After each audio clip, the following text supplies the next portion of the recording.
ایک بار کا ذکر ہے کہ ایک گاؤں میں دو دوست رہتے تھے جن کے نام علی اور وسیم تھے۔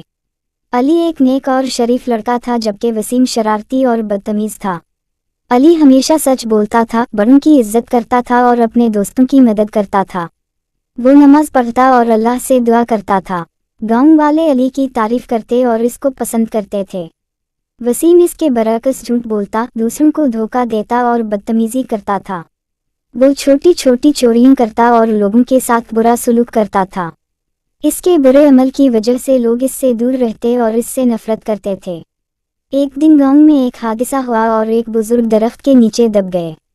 علی نے فوراً لوگوں کو مدد کے لیے بلایا اور سب نے مل کر بزرگ کو بچا لیا۔ گاؤں والوں نے علی کی تعریف کی اور اسے انعام دیا۔ دوسری طرف وسیم نے اس موقع کو اپنے فائدے کے لیے استعمال کرنے کی کوشش کی اور لوگوں کے پیسے چرانے لگا، مگر لوگوں نے اسے رنگے ہاتھوں پکڑ لیا اور اسے گاؤں سے نکال دیا۔ آخرکار علی کی نیکی نے اسے لوگوں کے دلوں میں جگہ دی، جبکہ وسیم کی بدکاری نے اسے تنہا اور رسوا کر دیا۔ یہ کہانی ہمیں سکھاتی ہے کہ نیکی اور سچائی ہمیشہ کامیاب ہوتی ہے، جبکہ برائی اور جھوٹ کا انجام ہمیشہ برا ہوتا ہے۔